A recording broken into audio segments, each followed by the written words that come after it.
باللہ السمیع العلیم من الشیطان اللعین الرجیم بسم اللہ الرحمن الرحیم قال النبی صلی اللہ علیہ وسلم وهم قوم لا یشکا جلیسہم او کما قال علیہ الصلوۃ والسلام۔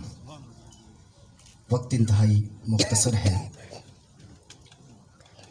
جانان محفل روح روانان محفل، پروردہ آغوش بلائت، سجادگان درگاہ نقیب الاولیاء حضور نقیب ثانی حضرت صوفی محمد نقیب الرحمن شاہ مقدس اللہ العالی، حضور عظمت ثانی حضرت صوفی محمد اسد اللہ شاہ مقدس اللہ العالی، جمی حاضرین و سامعین، جناب برادر مکرم محمد زاہد نقیبی، آپ نے محبت کا ذکر فرمایا۔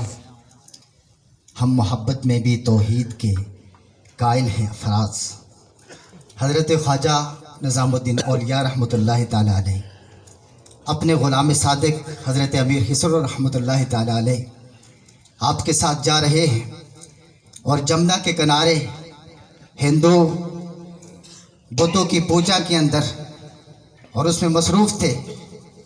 اپنے غلام صادق کی طرف دیکھا اور فرمانے لگے کہ مجھے بتاؤ کہ کیا یہ گنگا کے اندر نہا کے پاک ہو جائیں گے؟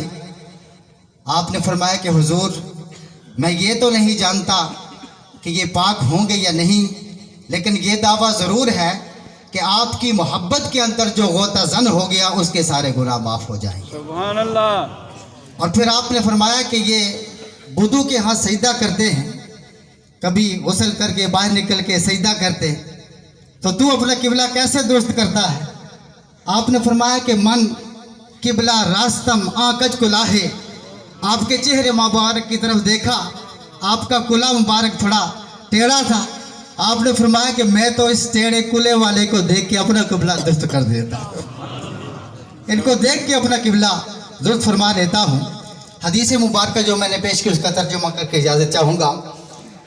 حضور سے کہتی آپ نے تعلیمات فرمائی، اور اس سے پہلے میں حضور پیران اعظام کا پیغام بھی پہنچانا چاہوں گا کہ جو بھائی آج یہاں پر دست بیت ہوئے ہیں یا حالیہ محفل میں بیت ہوتے ہیں، تو سب کے لیے پیران اعظام کا یہ حکم ہے کہ رمضان الشریف کے اندر آخری عشرہ میں جب اعتکاف کا اہتمام کیا جاتا ہے تو بھائیوں کے لیے خصوصی روحانی تربیت کا پیران اعظام نے اہتمام فرمایا ہے۔ تو جو بھائی ابھی نیک بیت ہوئے ہیں اور دیگر وابستگان، ان کے لیے بھی یہ حکم ہے کہ رمضان شریف کی آخری 10 ایام اعتکاف کے لیے درگاہ نقیب الاولیاء کے اوپر ضرور گزاریں۔